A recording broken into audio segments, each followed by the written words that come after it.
única banda que toca hasta las 15 de la mañana. Por soy yo. Y ya está, hasta las 15.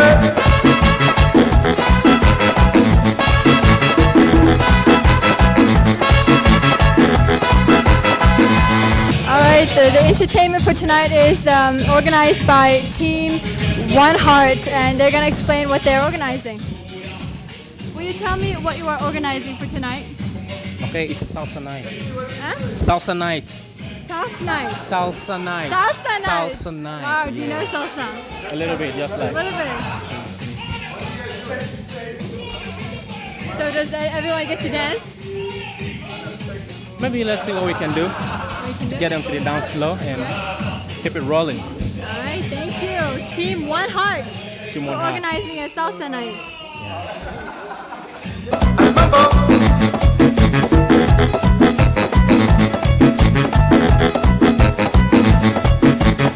Indio, suéltala, que la fecha tuya.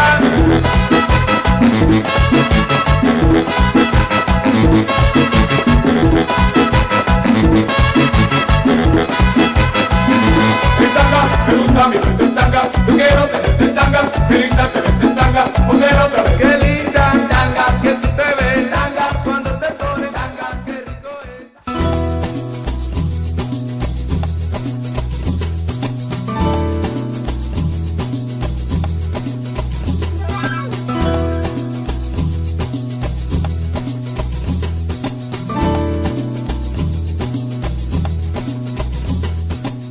Hello, it's a beautiful morning. We're just about to leave Silver Tree Camp, touristic camp, for our next destination.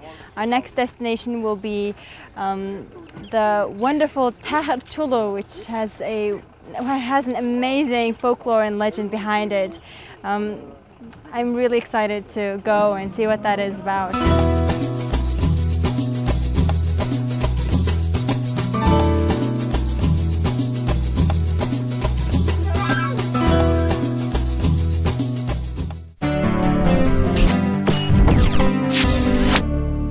What do you think of the people you've been traveling, the foreigners? I like them. I like the diversity because there are so different countries. 9 different countries. Nine yeah? different countries. Very, very good. Very big opportunity experience for my life. I am very happy because I'm in this time is a young lady. It's maybe the 10, 20, 30 years later I will remember how was it how travel was really amazing journey. So you've met people from 9 different countries now, right? What can you tell me about each country's characteristic? For example, Niels is from Denmark. Denmark. So by meeting Niels, what can you say about Denmark? Because he is the representation of his country. So by just looking at Niels and speaking with him and interacting with him, what is Denmark like?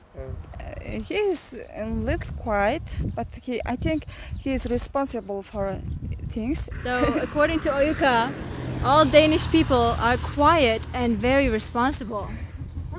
What about Branyo? What can you tell about Czech people?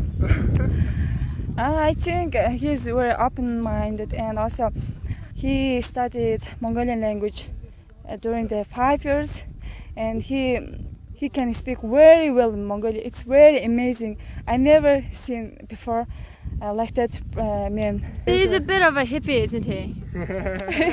Would you say so? He's a vegetarian, wears beads and pink glasses. Okay. Do you know what a hippie is? I know. Huh. Okay, I'll talk about later about Okay. that. So according to Oyuka, all Czech people are hippies, and yeah, why not? Do you think it's true?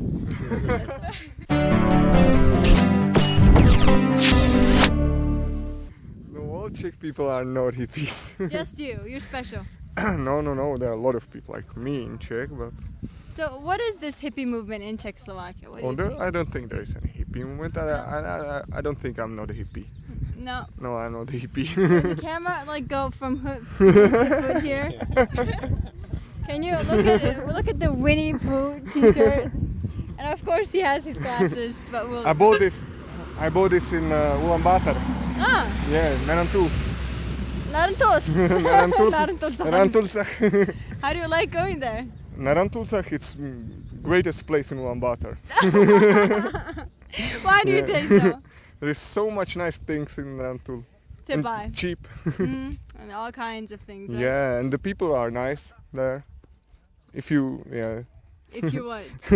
if you look at your things.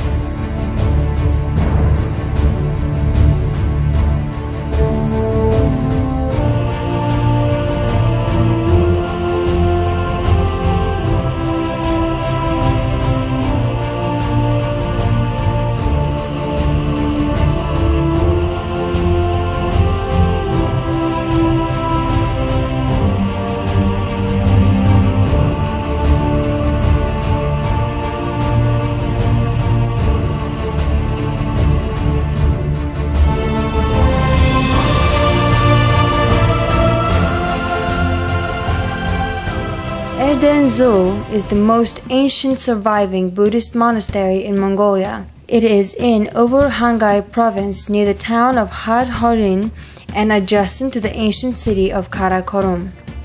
The Erdenzul monastery was built in 1585 by Aptai Sainghang upon the second introduction of Tibetan Buddhism into Mongolia. Stones from the ruins of Karakorum were used in its construction. It is surrounded by a wall featuring 100 stupas.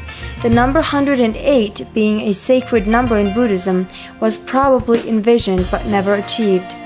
The monastery was damaged by warfare in the 1680s but was rebuilt in the 18th century and by 1872 had a full 62 temples inside. In 1939, the communists had the monastery ruined as part of a purge that obliterated hundreds of monasteries in Mongolia and killed over 10,000 monks. 3 small temples and the external wall with the stupas remained.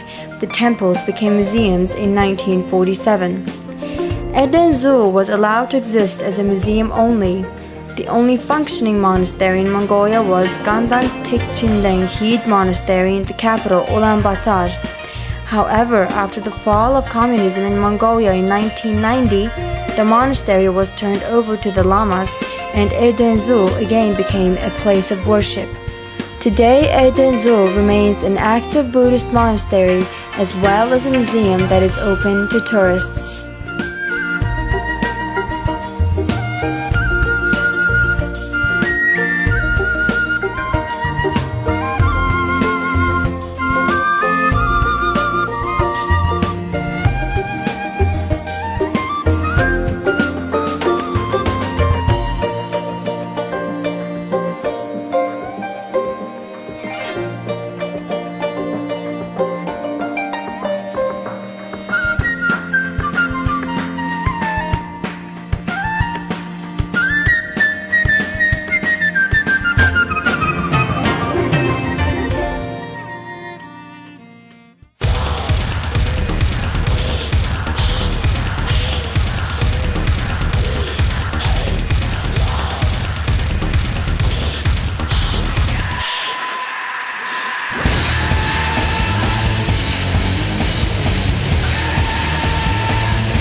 We're on our way to Taharchulu touristic camp, and on the way we've run into some problems. One of the cars having problems with its motor, apparently.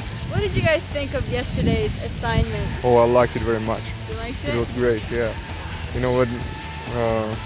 Once when I was in this gymnasium, I wanted to be a Mongolian nomad. It's because I started to learn Mongolian language and like this. And I was very happy to try it. It looked more harder than it was, but when I do it, I asked Mongolians how I did it, and they said, "Oh, it's not very nice." I think the experience with cutting sheep is it's fun. It's something you don't do a lot in Denmark. Yeah. So I think that's really interesting. I think, and also see how the people live there around, and we were invited into their gear and see their gear inside. I think it was nice. You're quite an Eric drinker, aren't you? Yeah, I like it. You like I it, think right? it's nice. Yeah. In the start, I think it was a bit sour, but I think I just needed to adjust and get used to the taste. But I think it's Does it nice. resemble anything you've drunk before? Never. No. No? I think it tastes a little bit like yeast and the way a horse smell. But I think I'm getting there. It's getting better. Yeast and a there's- horse smell. Yeah, it's a mix between those two. Oh, like people are not gonna be happy. I can't. Foreign people are gonna think sorry. yeast and horse smell. Yeah, but that's the Tasty. taste. Yeah, but when you get used to it, it's good. It's quite good. And I've heard that it's good for the digestion, and the horse eats a lot of grass, so it contains a lot of vitamins. Should be really healthy. And Yesterday's assignment was very interesting. Even I'm Mongolian, I never tried milking the goat, but I just tried cow. But the milking it not so difficult, and I was very lucky because that goat was very so much milk. It had a lot of it. Yeah, it was a lot of milk. And what Did you have to tug at it real hard? Yeah. Yeah. Hard, and it's very quickly. And then the Precious was so funny because he was lifting the one leg of the coat. It was so funny. Тэр болт чи энэ тэр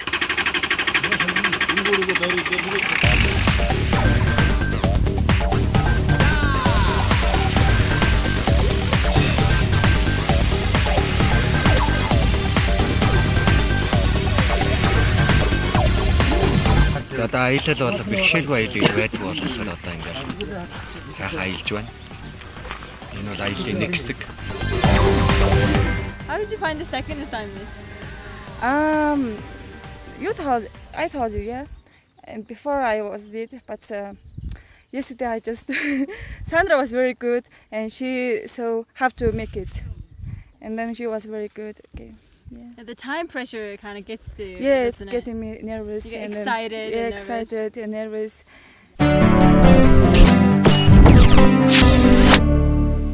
Oh, that was.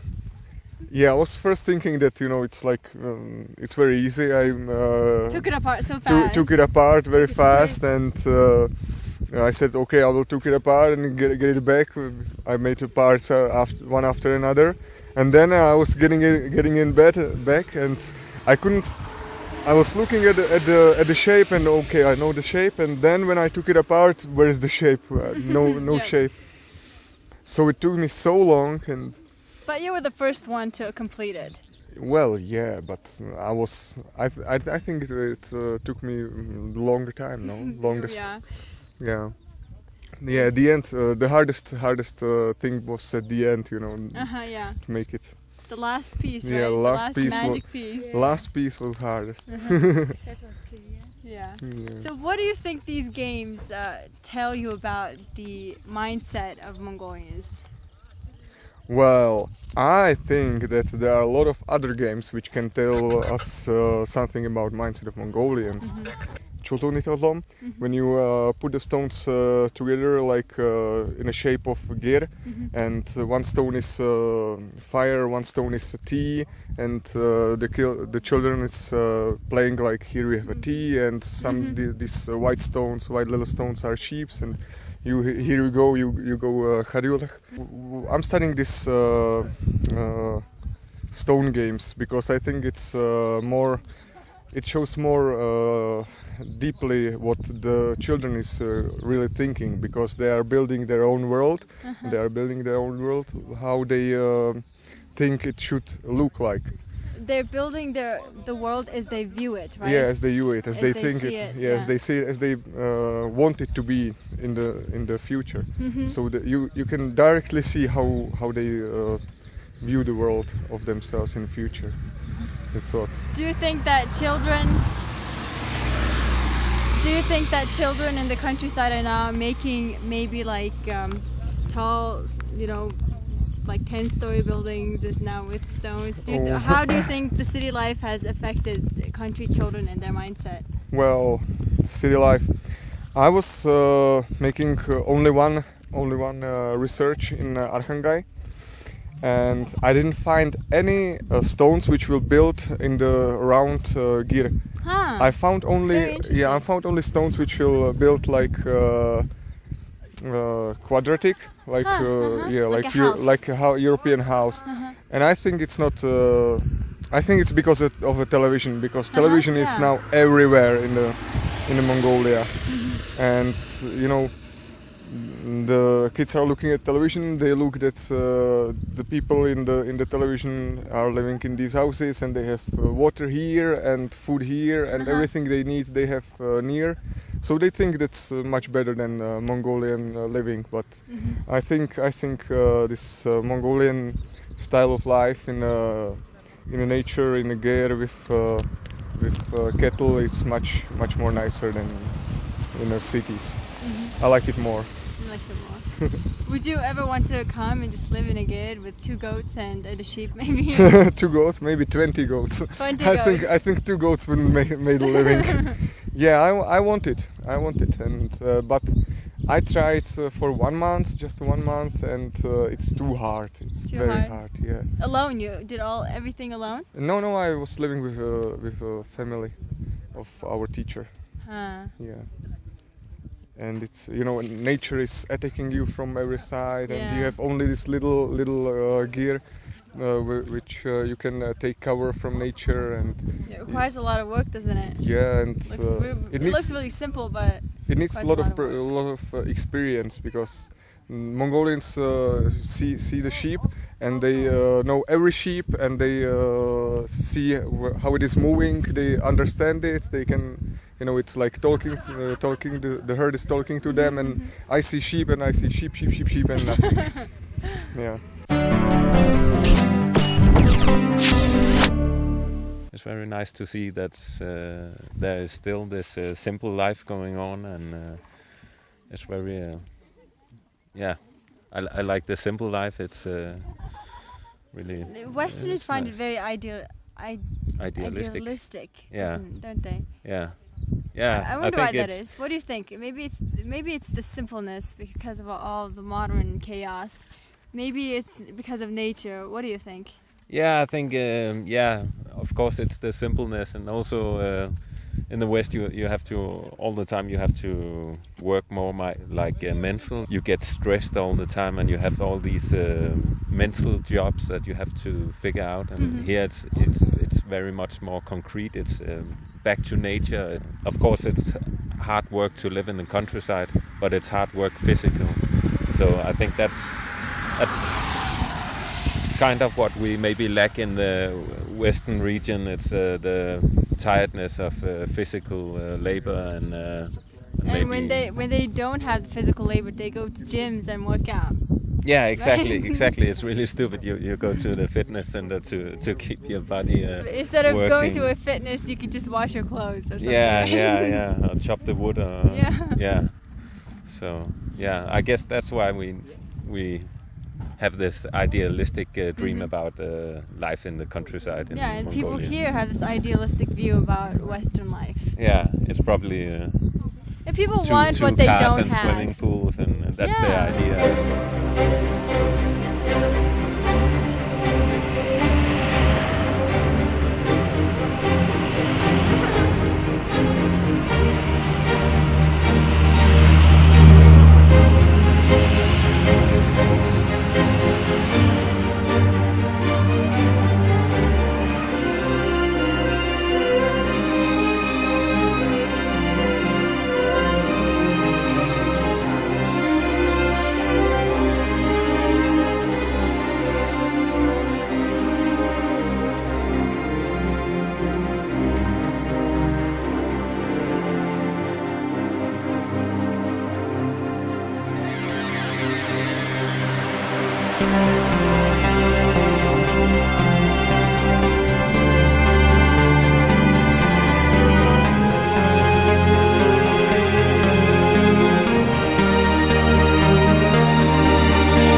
We want to thank our co-producers, Edutainment Television and Gobi Exploration. Thank you so much for making this trip and this wonderful journey possible for all of us, our viewers as well as the people who are a part of this journey. Thank you to our executive organizations, X Entertainment and Sky Pyramid.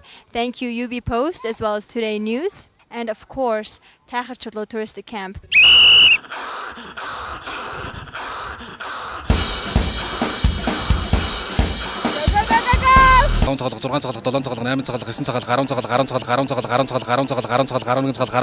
More.